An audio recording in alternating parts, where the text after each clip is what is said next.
Okay. Oh, wait. I fucked that up this week. I didn't do the traditional. Yeah. I'm not doing that. Welcome to episode 41 of the Bull-NA-ChinaShop podcast. I am your faithful host. I'm here every single week, Ty Lumley. If this is your first week, this is the first and the only right now podcast dedicated to the bull breeds and the American bully lifestyle. This week, we have an American bully, I'm going to say legend. I'm going to go ahead and throw it out there. American bully legend already. It's a short career, but he's done some crazy things. Won nationals in 2016 with a dog named Axel. Has handled like 600 dogs into titles or some crazy number. I made that up. Also is working on some other projects and does custom kennels on top of everything. Welcome to the show, Mr. Tyler Wilson. Hello. How are you, sir? I'm well. I'm well.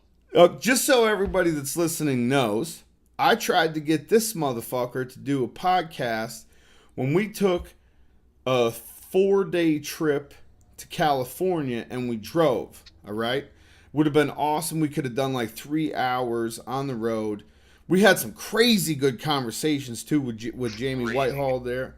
Crazy good conversations that didn't get recorded. So that's kind of disappointing for me. But thank you for coming on the show. I'm glad you feel comfortable enough now to come on and talk some dogs with me. Yeah. I've opened up a little bit in the past couple months, and I'll talk about that later on in the episode. Yeah. When we first met, you were pretty reserved guy.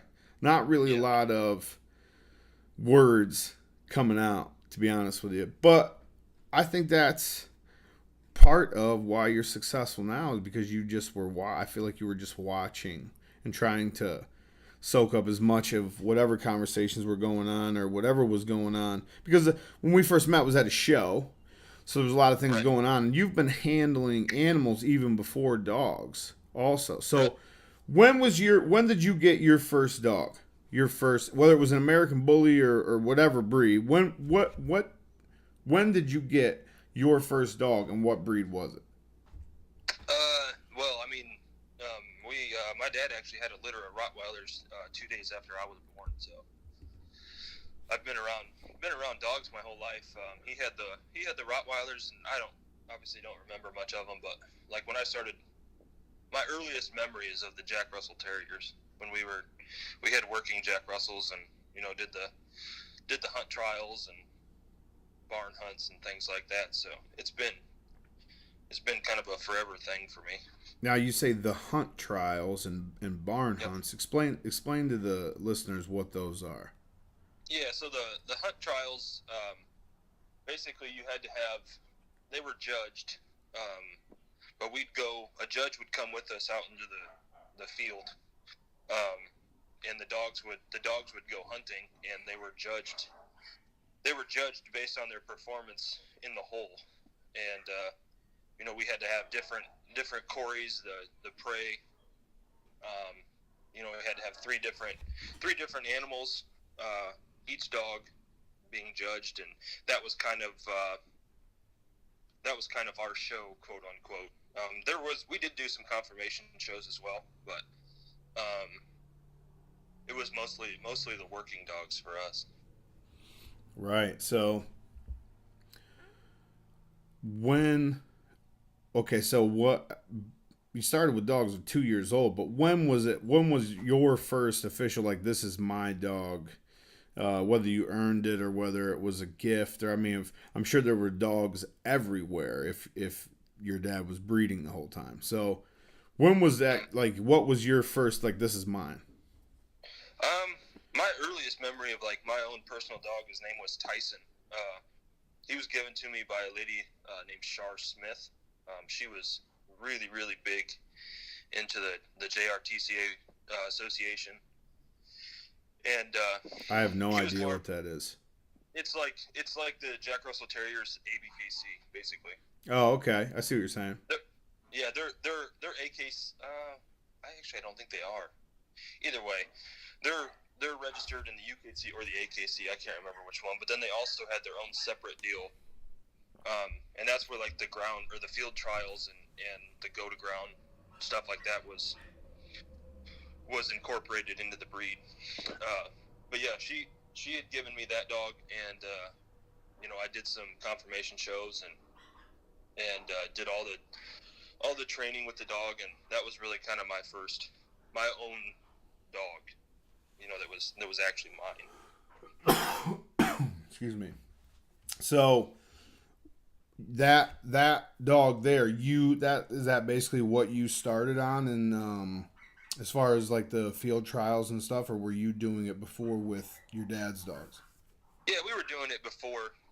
Um, it was it was a collective effort, but yeah, the Tyson was the first one that I did everything with, and Dad kind of stepped back and let me take the reins on the dog.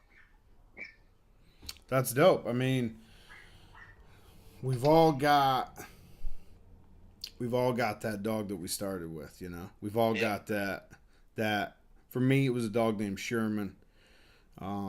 We've all got that one dog we started with. And it's like you almost grow up with the dog. You know what I mean? Like the dog almost, for me anyway, helped me actually grow up and learn how to raise dogs in the first place. Right. So that's awesome. Now, when is the first time you were in like a confirmation situation where it was like you were, whether it was dogs or whether it was something else? What was the first time you were in like a confirmation situation where you were handling something? I was probably 12, I'd say, somewhere in that area. Um, and we went to those. So a JRTCA show, sanctioned show, was to win the event. You had to get I think second or better, so first or second in the go to ground, the agility, and the confirmation. I had zero talent at the agility section, but the go to ground was our biggest thing. We basically went for the go to ground, and the confirmation was, they had a junior program just like the ABKC does. So they kind of pushed for the kids to get into it, and apparently it worked. So it was. But Excuse me. that was never our main reason for going to the shows. We wanted to go for the go to ground. And that was kind of our marketing, I guess you could say, our marketing platform, to show people that we actually had decent working terriers. Right, right, and in that world, that's important. That's an important little niche to focus on and to promote to and to market towards, because that's what, if you're looking for a Jack Russell, a lot of people are looking for pets, but Right. I feel like the majority is looking for a dog that'll work. Absolutely, yeah. It's I hadn't been to a JRTCA show in years, but the little bit of research that I just did, because I was looking to get back in, like those people just hate each other now. It's like it's the fur moms that do the confirmation, and then it's the kind of the backwoods hillbillies that do the working dogs. And You're kind of spanning both of those, aren't you?